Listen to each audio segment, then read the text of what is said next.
Salam sejahtera, salam kasih dalam Kristus. Kepala Gereja bagi sidang jemaat yang diberkati, pelihara oleh Tuhan, atas cinta kasih, campur tangan dan pertolongan dari Dia, Kristus yang adalah kepala kita, maka selayaknya segala pujian, hormat, juga syukur dan terima kasih kita patut naikkan, persembahkan hanya bagi Dia. Karena hanya Dialah yang layak menerima segala yang terbaik dari kehidupan kita. Puji nama Tuhan. Dan seperti biasanya, saudara boleh mengetik di situ, salam persekutuan Philadelphia, kasih persaudaraan. Puji Tuhan. Dan untuk kesekian kalinya saya mengingatkan kita bahwa kita sedang beribadah, bertemu dengan Tuhan Yesus yang adalah sumber hidup kita, satu-satunya penanggung jawab keselamatan hidup kita.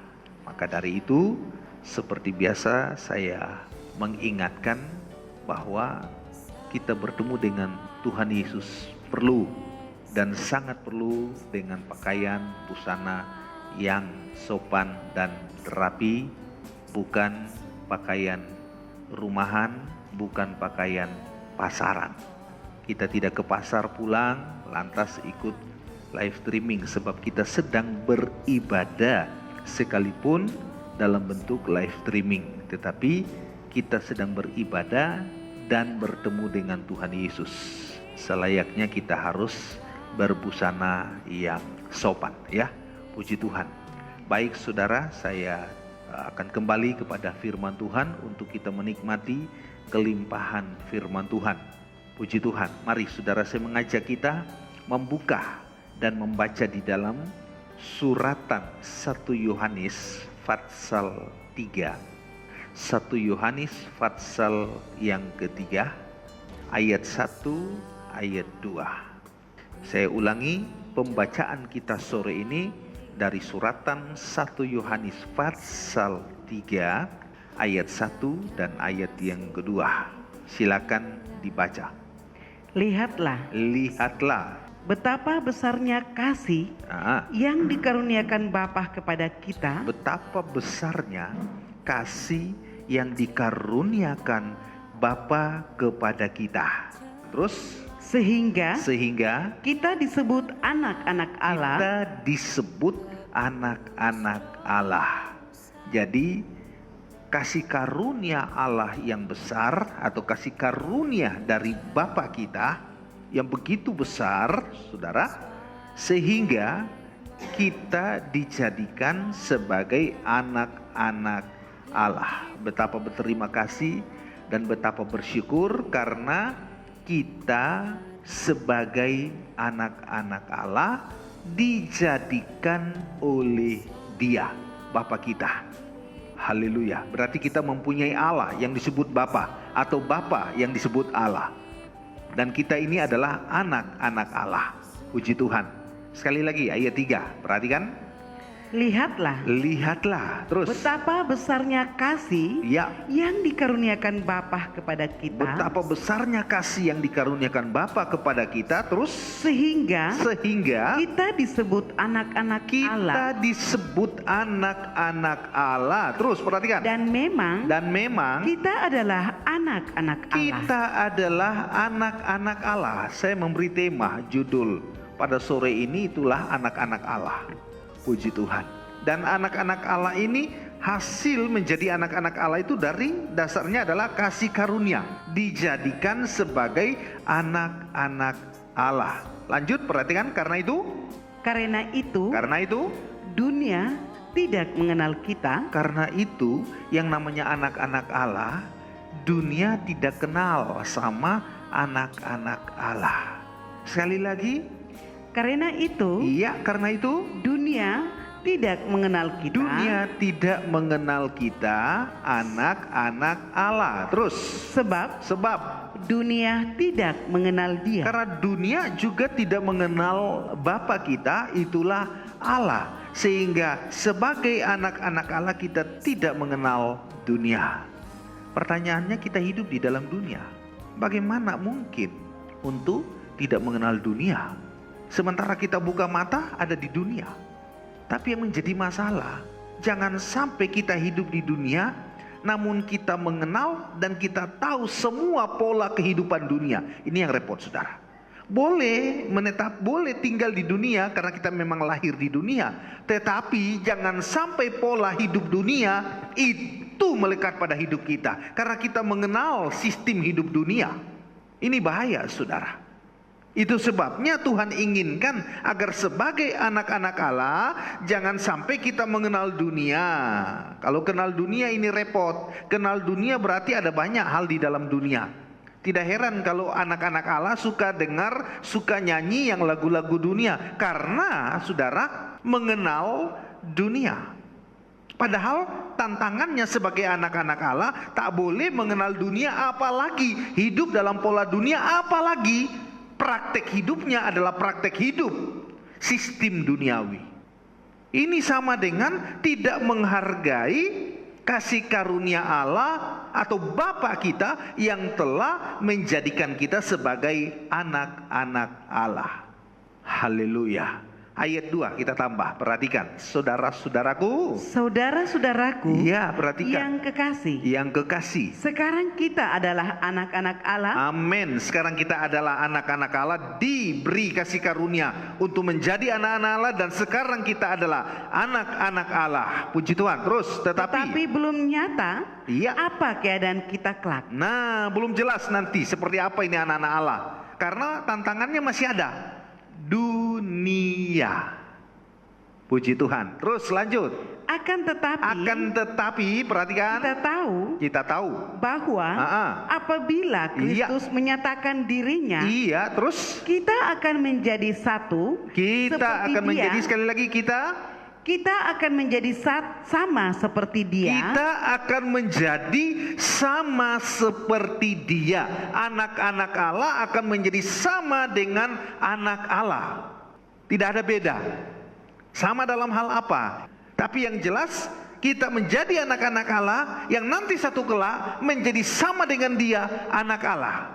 Terus lanjutannya? Sebab kita akan melihat Dia terus dalam keadaannya yang sebenarnya. Amin. Satu waktu, suatu saat kita akan melihat Dia. Siapa kita? Anak-anak Allah. Melihat Dia, anak Allah, dalam wujud yang sesungguhnya. Kalau sekarang kita masih belum bisa melihat Dia secara nyata, saudara, ya. Paling kita lihat Dia di dalam Alkitab yang kita punya, di dalam firman Tuhan. Puji Tuhan. Tapi satu kelak nanti kita akan melihat Dia secara nyata, berhadapan muka. Puji Tuhan. Oke, saya kembali pada judul tema anak-anak Allah. Kasih karunia dijadikan anak-anak Allah. Ini prosesnya untuk menjadi anak-anak Allah. Itu perlu adanya suatu kelahiran. Yang namanya anak pasti melewati proses kelahiran. Secara rohani, Alkitab berkata, kasih karunia Allah menjadikan kita anak-anak Allah. Berarti di dalam kasih karunia Allah melahirkan kita kembali. Coba kita tambah dulu. Ayat 9-nya berkata bagaimana? Perhatikan baik-baik ayat 9. Setiap orang nah perhatikan, yang lahir dari Allah, berarti anak-anak Allah lahir dari Allah. Yakin sudah jadi anak-anak Allah yang lahir dari Allah? Bukan secara jasmani, saudara, tetapi lahir secara rohani. Apa itu lahir secara rohani? Kita tinggalkan ini dulu, ya. Puji Tuhan. Kita lari ke suratan 1 Petrus. Kita lari ke suratan 1 Petrus pasal 1 ayat 23, ya. Anak-anak Allah ada prosesnya untuk menjadi anak-anak Allah, yaitu lahir dari Allah. Perhatikan. Karena kamu telah dilahirkan kembali. You sudah dilahirkan kembali, saya juga dilahirkan kembali oleh Allah. Menjadi anak-anak Allah. Tapi lahir dari apa? Baca selanjutnya, perhatikan. Bukan dari benih yang fana. Bukan dari benih yang fana. Secara jasmani, secara fisik, saudara. Terus? Tetapi terus dari benih yang dari tidak fana. Benih yang, sekali lagi 23 itu, karena kamu telah dilahirkan kembali. Iya. Bukan dari benih yang fana. Bukan dari benih yang fana, terus. Tetapi dari benih yang tidak fana. Tapi dari benih yang tidak fana, terus. Oleh firman Allah, terus. Yang hidup dan yang kekal. Amin. Jadi kita menjadi anak-anak Allah secara rohani, dilahirkan oleh Allah dari benih yang tidak fana. Itulah firman Allah yang hidup dan kekal. Jadi anak-anak Allah punya jaminan. Kalau lahir dari Allah, pasti hidup, hidupnya hidup kekal. Amin, saudara. Saya terlalu yakin kata firman di sini. Kita sudah dilahirkan dari benih firman yang hidup. Prosesnya, cara lahirnya, tempat lahirnya, ini perlu kita tahu. Secara singkat, saya tidak perinci, tetapi secara garis besar, secara singkat, anak-anak Allah yang lahir dari Allah oleh benih firman, lahirnya itu tidak di sembarang tempat. Lahirnya itu ada tempatnya. Dan lahirnya anak-anak Allah itu namanya lahir, saudara ya. Mungkin saudara bisa lahir kembar, tapi saya yakin ada yang lahir kembar ya. Tapi perlu saudara ingat, sekalipun itu kembar 100, lahirnya satu-satu. Tidak sekaligus semua keluar. Tapi satu persatu dilahirkan, walaupun itu kembar. Contoh yang paling gampang, Esau dan Yakub. Kembar, tapi keluarnya satu-satu. Sama anak-anak rohani yang lahir dari Allah menjadi anak-anak Allah, dilahirkan oleh benih firman yang hidup dan yang kekal, itu lahirnya juga satu-satu. Kenapa dilahirkan satu-satu? Karena Allah menghitung satu persatu yang lahir oleh benih firman. Di mana tempatnya? Kita lari ke Mazmur. Ya, puji Tuhan, sedikit waktu ya.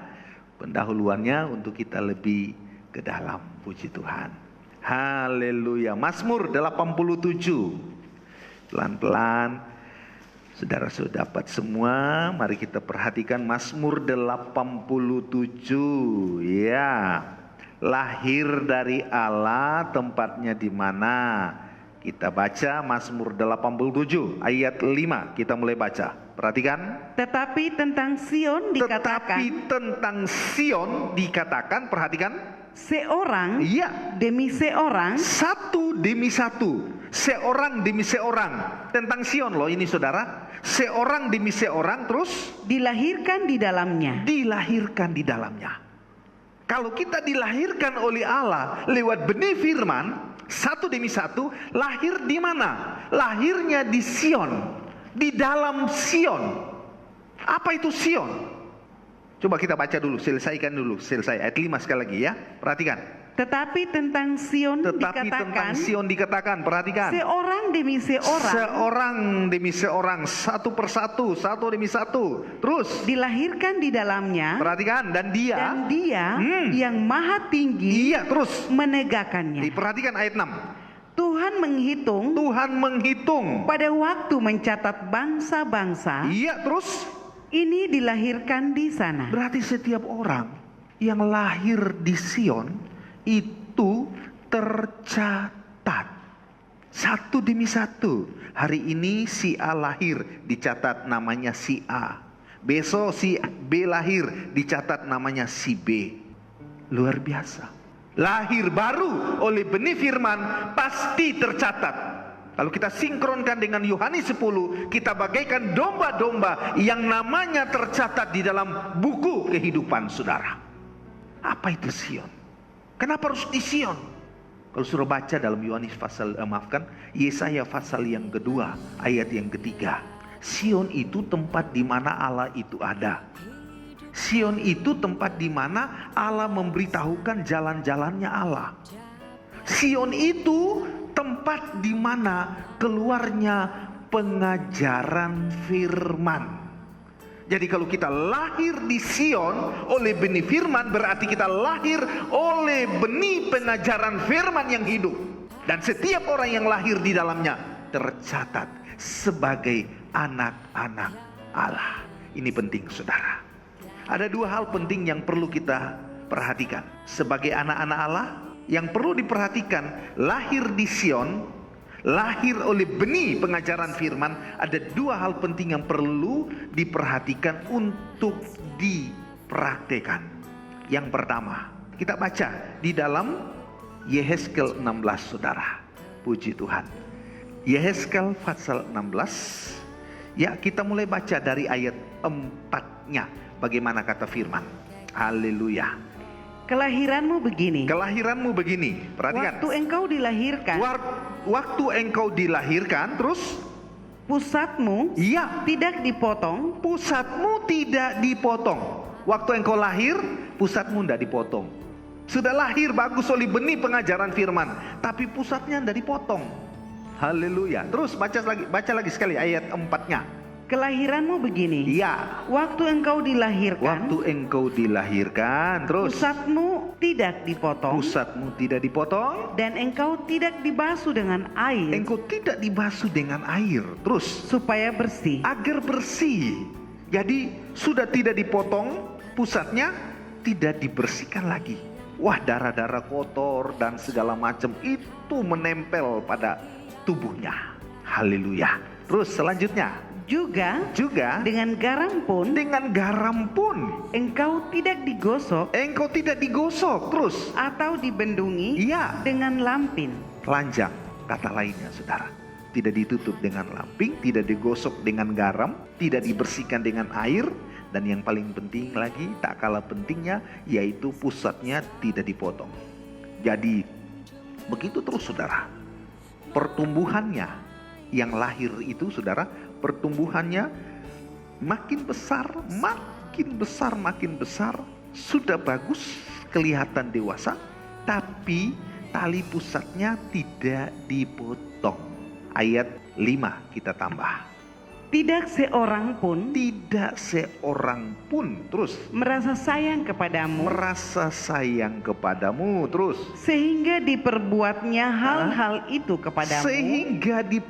hal-hal itu kepadamu, terus dari rasa belas kasihan. iya, Malahan engkau dibuang ke ladang oleh karena orang pandang enteng kepadamu iya. pada hari lahirmu. Nah, jadi orang anggap remeh, katanya sudah lahir baru, padahal pusatnya tidak dipotong, kotoran masih ada, tidak ada yang bersihkan dengan air, apalagi tambah lagi tidak digarami, apalagi tambah lagi itu loh yang terakhir, tidak ada pembungkusnya, lampingnya.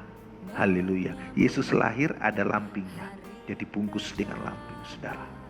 Perlu kita sadar bahwa hidup kita, kalau kita lahir oleh benih firman pengajaran, perlu ada pemutusan tali pusat.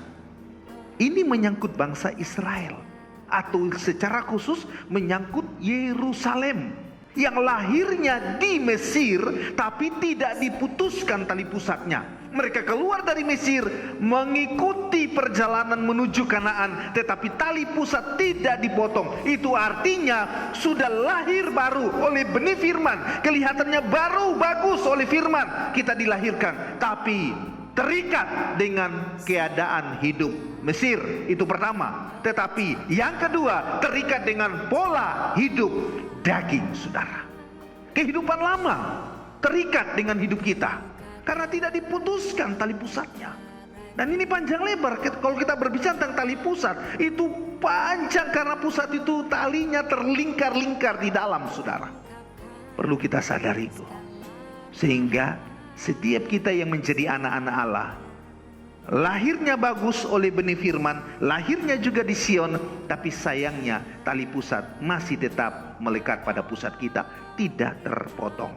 Itu artinya sudah kelihatan bagus lahir baru, tapi hidup lamanya tidak pernah berubah. Hidup dunianya masih tetap terikat dengan hidup dunia. Kapan kita bisa bebas? Perlu dibebaskan, perlu dipotong tali pusatnya agar kita bebas, terpisah dari hidup lama. Itu yang pertama. Sebagai anak-anak Allah harus ada pemotongan tali pusat, artinya meninggalkan hidup lama, masuk pada hidup yang ada tanda pertobatan, hidup baru. Puji Tuhan. Yang kedua, sebagai anak-anak Allah yang dilahirkan oleh benih firman Allah yang hidup, perlu dididik oleh bapaknya. Mari, Ibrani pasal 12 kalau tidak salah di sana ya. Ibrani pasal 12. Puji Tuhan. Kita terima kasih karena kita masih mau dibersihkan, diputuskan tali pusatnya oleh Tuhan lewat firman yang tajam yang mengoreksi hidup kita. Dan yang kedua, kita masih mau dididik oleh Bapa kita, tentu lewat pengajaran firman yang kita terima hari-hari ini. Mari, Ibrani 12, kita mulai baca ayat 6 sampai ayat 7. Karena Tuhan menghajar orang yang dikasihinya, terus, dan Ia menyesa orang yang diakuinya sebagai anak. Lah, Allah akui kita sebagai anak, saudara, perlu kita diajar. Kata lainnya, perlu dididik, saudara. Makanya jangan menganggap remeh didikan Tuhan, karena didikan Tuhan itu tentu ada tujuannya. Allah tidak pernah merancangkan atau merencanakan yang tidak baik untuk anak-anaknya. Kalau ada orang tua yang rancang yang tidak baik untuk anaknya, berarti perlu dibawa ke RSJ, diperiksa dulu, atau mungkin di strom sedikit di sana biar normal otaknya. Tidak ada orang tua yang rancang tidak baik untuk anaknya. Semua orang tua pasti ingin anaknya itu yang terbaik. Apalagi Bapak kita yang di surga, pasti ingin kita menjadi yang terbaik. Itu sebabnya agar menjadi yang terbaik perlu dididik, dihajar, karena kita dikasihi oleh Dia. Saya lagi ayat 6, perhatikan. Karena Tuhan menghajar orang yang dikasihinya. Ya, saudara percaya dikasihi Tuhan? Kalau saudara yakin dikasihi Tuhan, berarti saudara juga menerima hajaran didikan dari Tuhan. Saya lagi ayat 6, perhatikan. Karena Tuhan menghajar orang yang dikasihinya, terus, dan Ia menyesa orang yang diakuinya sebagai anak. Luar biasa, saudara. Ayat 7, jika kamu harus menanggung ganjaran, perhatikan, Allah memperlakukan kamu seperti anak. Karena lahir dari anak. Terus, di manakah terdapat anak yang tidak dihajar oleh ayahnya? Ya, karena lahir dari Allah, maka perlu dididik oleh Allah sebagai Bapa kita. Apa tujuannya? Tentu ada tujuan, saudara. Nanti tujuannya kita sampai di sana. Jadi dua hal ini penting. Satu, tali pusatnya dipotong agar kehidupan lama ditinggalkan. Kita ada dalam kehidupan lahir baru oleh benih pengajaran firman, pengajaran Sion. Itu yang pertama, tali pusat harus dipotong.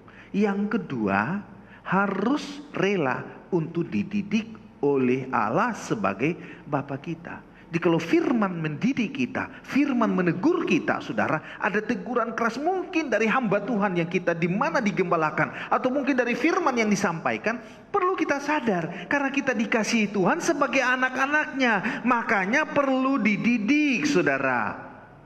Dua hal ini sangat penting, dan kalau kita bisa melakukan dua hal ini dengan baik, maka sebagai anak-anak Allah kita diistimewakan oleh Tuhan. Apa yang kita dapat sebagai anak Allah yang rela masuk di dalam dua poin tadi di atas? Tuhan akan menjamin dua hal juga untuk hidup kita. Apa itu? Mari kita baca Yohanes pasal 1. Saudara, kita perhatikan dengan baik. Yohanes pasal 1. Ya, Injil Yohanes 1 ayat 12. Tetapi semua orang yang menerimanya, sekali lagi ayat 12. Tetapi semua orang yang menerimanya, iya, ini menerima Yesus, saudara. Terus, diberinya kuasa supaya menjadi anak-anak Allah. Iya, terus, yaitu mereka yang percaya dalam namanya. Iya, puji Tuhan.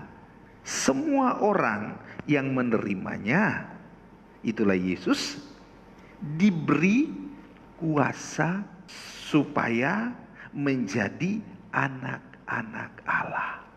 Anak-anak Allah ada kuasa. Anak-anak Allah mempunyai kuasa. Kita tambah dulu satu ayat lagi, ayat 13. Perhatikan. Ingat, anak-anak Allah bukan dilahirkan dari benih yang fana secara jasmani.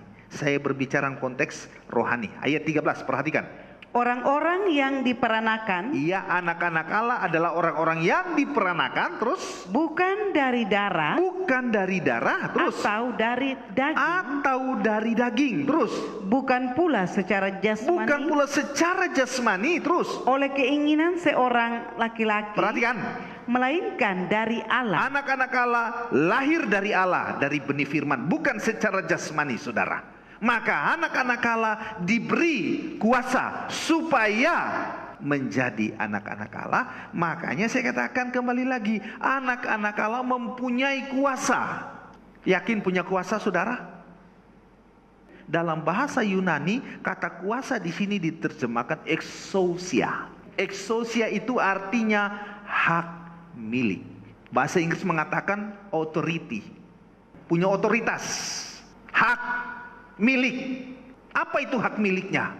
Suratan 1 Petrus pasal yang pertama, 2 Petrus pasal 1, 2 Petrus pasal pertama ayat 11. Apa haknya anak-anak Allah? Perhatikan. Dengan demikian kepada kamu. Sekali lagi.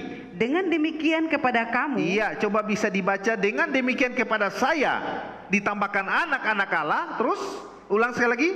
Dengan demikian kepada saya anak-anak Allah, saya tambahkan, terus akan dikaruniakan. Perhatikan. Hak penuh. Tidak ada hak setengah, tidak ada hak seberapa persen. Hak penuh 100%. Sebagai anak-anak Allah punya hak penuh, punya kuasa, punya exousia, punya authority. Untuk apa? Baca. Untuk memasuki kerajaan Allah. Amin. Anak-anak Allah punya kuasa, hak penuh, exousia, authority untuk masuk kerajaan. Sekali lagi, untuk masuk, untuk memasuki kerajaan kekal. Kerajaan kekal. Terus yaitu kerajaan Tuhan dan juru selamat kita, Yesus Kristus. Luar biasa. Itu jaminan untuk anak-anak Allah. Lahir dari Allah, dari benih firman pengajaran yang hidup dan yang kekal. Berarti rela dipotong tali pusatnya, juga mau dididik oleh Tuhan. Jaminannya adalah memasuki kerajaan kekal. Punya hak, punya exousia, kuasa, saudara. Puji Tuhan. Itu pertama, punya hak untuk masuk kerajaan kekal. Yang kedua, apa yang kedua? Mari, Kisah Rasul pasal pertama ayat 8. Kisah 1 ayat 8. Ya, silakan dibaca. Tetapi kamu akan menerima kuasa. Sekali lagi. Tetapi kamu akan menerima kuasa. Nah, di sini ada kuasa juga. Kalau Yohanes 1 ayat 12 tadi ada kuasa untuk anak-anak Allah. Di sini juga ada kuasa untuk murid-murid Yesus, juga untuk kita anak-anak Allah. Sama kata kuasa.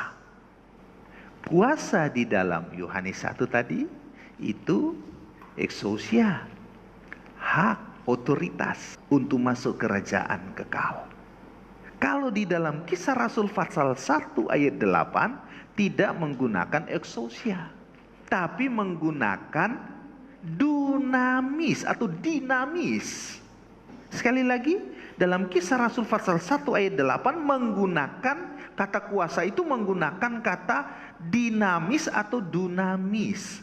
Diterjemahkan dalam bahasa Inggris King James power, kekuatan, saudara. Jadi beda. Ada exousia, kuasa, ada dunamis, kuasa. Ini authority, di sini power. Kekuatan, di sini hak. Kata yang sama, bahasa yang sama. Kuasa, tapi terjemahannya beda. Kalau di sini punya hak untuk masuk kerajaan kekal, saudara. Tapi kalau di sini punya kekuatan. Untuk apa? Mari kita baca Lukas, ya. Puji Tuhan. Injil Lukas pasal 9. Kekuatan untuk apa? Haleluya. 12 murid Yesus mereka diberi kuasa. Untuk apa itu kuasanya? Ya, Lukas 9 kita baca ayat 1-2. Perhatikan. Maka Yesus memanggil ke-12 muridnya. Yesus memanggil ke-12 muridnya. Terus Lalu memberikan tenaga dan kuasa. Memberi mereka tenaga dan kuasa, sama kekuatan. Terus Kepada mereka. Iya. Untuk menguasai setan-setan. Kalau kita punya power, kita punya kekuatan dari Tuhan, kuasa, dunamis adalah untuk berkemenangan menguasai setan-setan atau iblis. Terus baca lagi. Dan untuk menyembuhkan penyakit-penyakit. Tidak ada yang mustahil bagi kita yang percaya. Ada tanda ajaib karena ada kuasa dalam hidup kita, ada kekuatan dari Tuhan. Puji Tuhan. Mungkin sudah berkata, tak mungkin. Kenapa tidak mungkin? Harus bisa menentang kemustahilan itu karena ada kuasa dari Allah dalam hidup kita. Yang pertama, untuk berkemenangan atas setan-setan atau iblis. Yang kedua, agar bisa terjadi tanda ajaib dalam hidup kita. Tambah lagi ayat 2 berkata bagaimana? Perhatikan ayat 2. Dan ia mengutus mereka. Iya. Untuk memberitakan kerajaan Allah. Terus dan untuk menyembuhkan orang. Nah, ini luar biasa. Jadi kuasa itu dikasih, ya. Dunamis itu dikasih, power itu dikasih agar kita bisa mengalahkan setan-setan, agar kita bisa mengadakan mujizat dengan cara Allah, saudara, dan bisa memberitakan kerajaan Allah kemana-mana. Mungkin saudara tidak yakin bahwa kita bisa mengalahkan iblis. Saudara perlu ingat, 70 murid Yesus, mereka diutus dengan kuasa yang sama. Mereka pulang dengan satu kemenangan. Dan mereka bersuka cita, dan Yesus berkata, jangan bersuka cita hanya karena iblis itu, tapi bersuka citalah karena namamu terdaftar di surga. Coba kita tambah lagi, tambah pasal 10 biar lebih jelas ya. Lukas pasal 10, saudara. Injil Lukas pasal 10 ayat 17 kita mulai baca. Perhatikan 17 sampai 22 ya. Kemudian ke-70 murid itu kembali dengan gembira, sukacita, terus dan berkata, perhatikan, Tuhan, juga setan-setan takluk kepada kami. Iya, terus demi nama. Ada kuasa dalam nama Yesus, dan kuasa dalam nama itu ada pada hidup kita, sehingga setan pun takluk. Artinya kita berkemenangan dengan kuasa dari Allah, saudara. Puji Tuhan. Apa selanjutnya kata firman? Terus 16. Lalu kata Yesus kepada mereka. Iya, 18. Lalu kata Yesus kepada mereka, perhatikan. Aku melihat iblis jatuh seperti kilat dari langit. Puji Tuhan, ada kemenangan untuk anak-anak Allah. Terus 19. Sesungguhnya aku telah memberikan kuasa kepada kamu. Amin. Aku telah memberikan dunamis, power kepadamu. Terus untuk menginjak ular, dan agar tidak dipatok oleh ular, dan kalajengking itu paling berbahaya, sengat belakangnya, ekornya itu. Terus dan kuasa untuk menahan kekuatan musuh, terus sehingga tidak ada yang akan membahayakan kamu. Luar biasa. Kepala ular ditambah lagi ekor kalajengking. Ular bahaya di gigitannya, kalajengking bahaya di ekornya. Ditambah lagi satu lagi untuk menahan kekuatan musuh. 3 hal ini perlu penjelasan yang perinci, saudara. Tapi saya tidak jelaskan perinci. Namun ada kuasa yang membuat kita bisa lolos dari 3 perkara ini. Dunamis, power dari Allah. Aku telah memberimu kuasa. Ayat 20 kita tambah. Namun demikian. Iya. Janganlah bersuka cita. Terus. Karena roh-roh itu takluk kepadamu. Jangan senang ketika kita bisa berkemenangan sesaat karena kita masih punya proses hidup ke depan. Tetapi perlu kita sukacita. Terus perhatikan. Tetapi bersukacitalah. Iya. Karena namamu ada terdaftar di surga. Amin, saudara. Anak-anak Allah yang punya kuasa, hak masuk kerajaan Allah. Anak-anak Allah yang punya kuasa, power untuk bisa ini dan itu yang sudah saya jelaskan tadi, saudara, adalah anak-anak Allah yang namanya terdaftar di surga. Yakin saudara, namamu terdaftar di surga karena engkau dan saya sama anak-anak Allah. Puji Tuhan. Saya terlalu yakin, terlalu percaya, saudara, bahwa apa yang telah kita terima, dengarkan sore ini, saudara, tidak sia-sia. Kita perlu yakin firman bahwa engkau dan saya anak-anak Allah yang lahir dari Allah, dari benih firman yang hidup, saudara. Asalkan 2 hal itu. Tali pusatnya harus dipotong. Yang kedua, mau dididik. Dan seringkali kalau saudara baca ke Ibrani tadi pasal 12, saudara mundur-mundur pasal 5. Orang yang dididik oleh Allah adalah orang yang mau didewasakan oleh Allah. Saya tidak sampai sana ya, nanti panjang lebar saudara. Tapi orang yang mau dididik oleh Allah adalah orang yang mau didewasakan panca inderanya oleh Allah. Karena didikan itu bagaikan makanan keras. Saya yakin saudara, dan saya terlalu percaya bahwa hari ini, sore ini, malam ini, firman yang kita terima ini tidak pernah salah, tidak pernah gagal, tidak pernah berdusta. Allah kita, Bapa kita yang telah menjadikan kita anak-anak Allah, tidak pernah salah, gagal ataupun berdusta terhadap kita. Dia menjamin hidup kita. Jadi perlu saudara ingat, ada kuasa, tapi menggunakan kata exousia ini bicara tentang hak milik untuk masuk kerajaan Allah. Ada kuasa, menggunakan kata dunamis atau dinamis, ini power, suatu kekuatan yang diberikan Allah untuk kita berkemenangan, bisa mengadakan mujizat dan memberitakan kerajaan Allah. Karena kita namanya terdaftar di surga. Puji Tuhan. Oke, firman Tuhan cukup sekian. Tuhan memberkati kita semua.